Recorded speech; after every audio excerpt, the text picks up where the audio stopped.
ناصرہ میری ہم جماعت تھی، وہ ہمارے پڑوس میں رہتی تھی، پڑھائی میں بہت اچھی تھی۔ اس کا ارادہ ایف ایس سی کے بعد میڈیکل کالج میں داخلہ لینے کا تھا، مگر شو میں قسمت، جن دنوں ہم ایف ایس سی سال دوئم کے پرچے دے رہے تھے، اس کے والد کی نوکری جاتی رہی۔ اس کے والد ایک ایسے محکمے میں تھے جو ملک بھر میں رشوت کے معاملے میں مشہور ہے، مگر وہ ایماندار آدمی تھے، رشوت کی طلب انہیں چھو کر بھی نہیں گزری تھی۔ اسی وجہ سے اپنے راشی افسران کو خوش نہ کر سکے اور انہیں کسی چھوٹی سی غلطی کے بہانے سے معطل کر دیا گیا۔ تبھی انہوں نے ضمیر فروشی سے بہتر جانا کہ استعفیٰ دے دیں۔ اس طرح ملازمت سے ہاتھ دھو بیٹھے ناصرہ کو سب بونگی سمجھتے تھے، مگر وہ خاصی سمجھدار اور حساس تھی۔ گھر کے حالات کو دیکھتے ہوئے اس نے میڈیکل کالج میں داخلے کی ضد نہ کی، بلکہ ملازمت کر لی۔ یوں اپنے باپ کا سہارا بن گئی۔ اس کی والدہ بھی ایک سگڑ عورت تھی، تنگی کے باوجود کسی نہ کسی طریقے سے وہ گھر کی گاڑی کھینچ رہی تھی۔ بھائی دونوں چھوٹے تھے اور کمانے کے لائق نہ تھے۔ ناصرہ ایک اسکول میں ٹیچر ہو گئی تھی۔ وہ صبح اسکول جاتی اور شام کو ٹیوشن پڑھاتی۔ 4 پیسے اکٹھے ہوتے اور گھر کی دال روٹی چلتی تھی۔ ان پیسوں میں سے ناصرہ کی ماں کچھ روپے بچا لیتی کہ آخر بیٹیوں کو بھی بیاہنا تھا۔ انہی دنوں پڑوسن فریدہ نے ایک رشتہ بتایا۔ لڑکا کسی مل میں کام کرتا تھا۔ لڑکے کی ماں آئی تو اس نے ناصرہ کی بجائے 4 نمبر والی بہن کو پسند کر لیا۔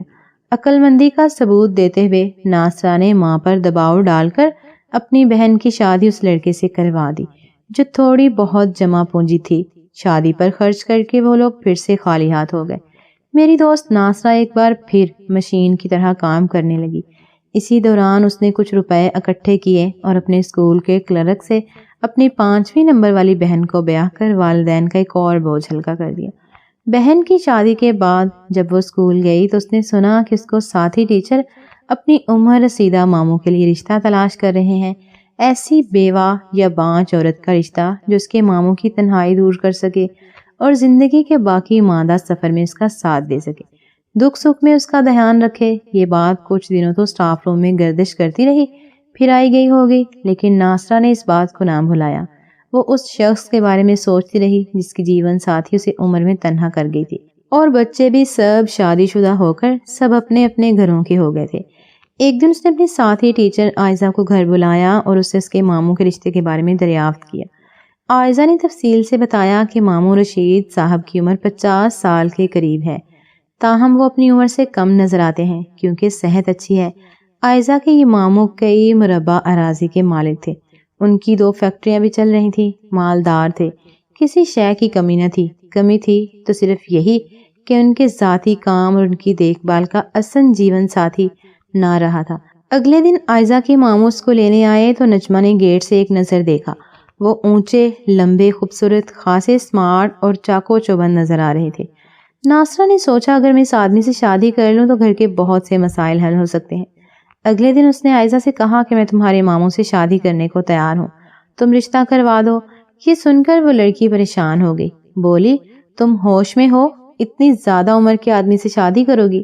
یہ تو مرا پاگل پن ہے، تم تو کسی کنوارے نوجوان کا رشتہ مل سکتا ہے۔ ناصرہ نے مگر بہت سوچ بچار کے بعد یہ فیصلہ کیا تھا، ایک بار پھر اچھی طرح سوچ بچار کر لو، کہیں بعد میں پچھتانا نہ پڑے۔ مگر میری دوست نے سوچ لیا تھا کہ اس کی قربانی سے باقی تمام خاندان بن جائے گا، اور چند دن عیش و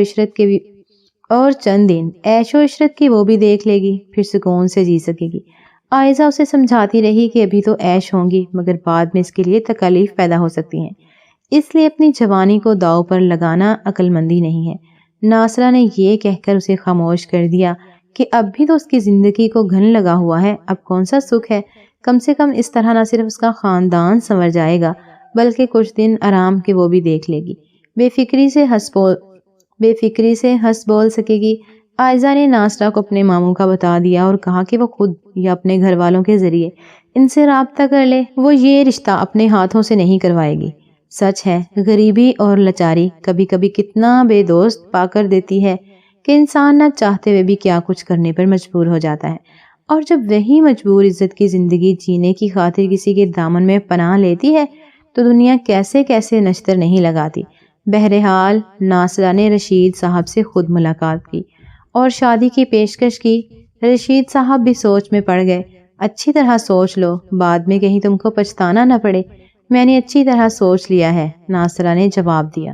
تو رشید صاحب آمادہ ہو گئے۔ آخر کو وہ مرد تھے، کم عمر، پڑھی لکھی اور خوبصورت بیوی مل رہی تھی۔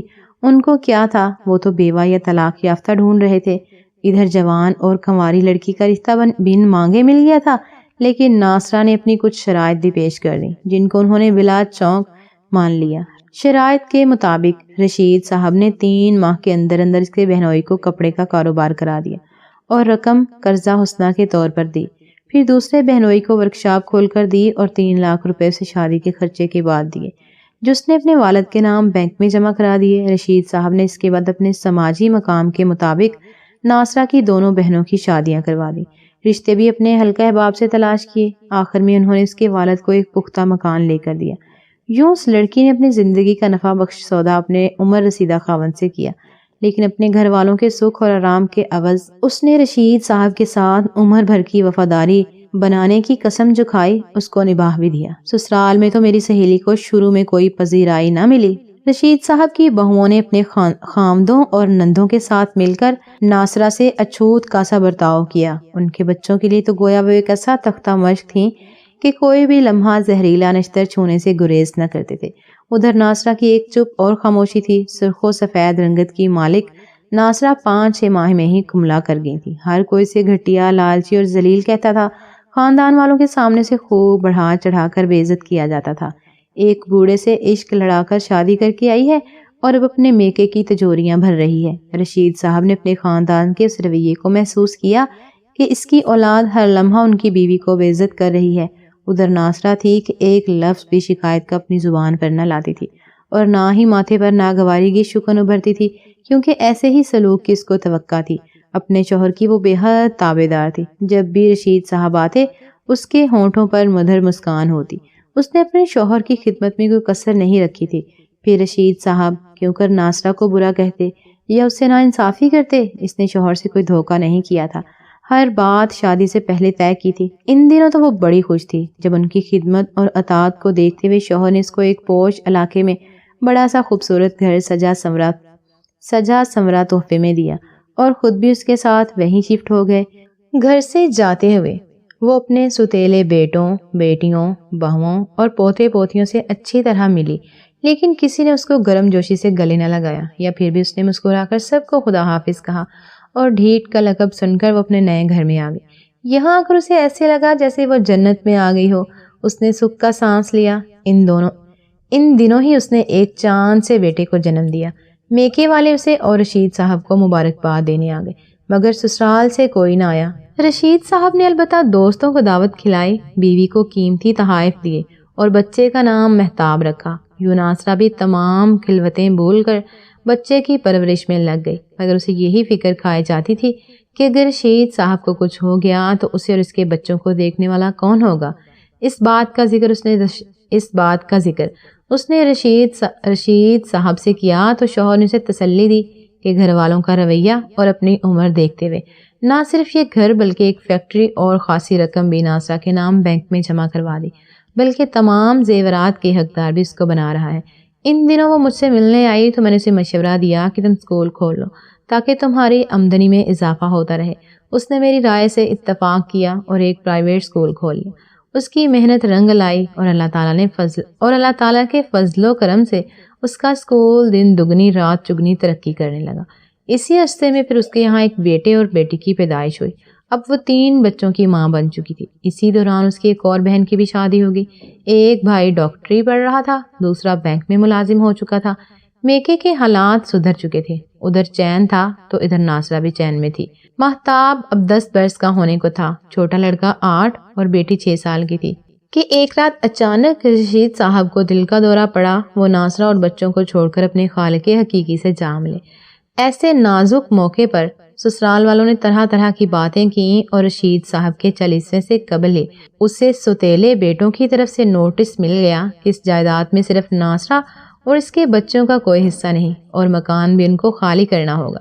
ناصرہ کے بھائیوں نے جواب عدالت سے دینے کا فیصلہ کیا تو اس نے ان کو روک دیا اور خود ہی تمام جائیداد سے دستبردار ہونے کا اعلان کر دیا کہ رشید صاحب نے اپنی زندگی میں مجھے میرا اور میرے بچوں کا حق دے گئے اور جو کچھ انہوں نے مجھے دیا ہے وہی میرے بچوں کے لیے بہت ہے۔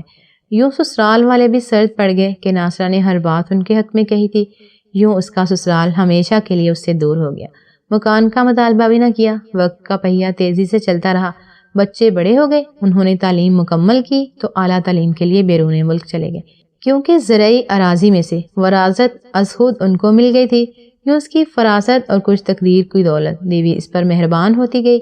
اب اس کے بچے جوان تھے اور اس کو کسی بھی طرف دیکھنے کی ضرورت نہیں تھی۔ ادھیڑ عمری میں رشید صاحب نے اپنی تنہائی کا ساتھی ناصرہ کو بنایا تھا اور ایک بار پھر سے اپنا سونا آنگن آباد کر لیا تھا، مگر ناصرہ ایسا نہ کر سکی اور تا عمر اپنے شوہر سے وفا کا وعدہ نبھاتی رہی۔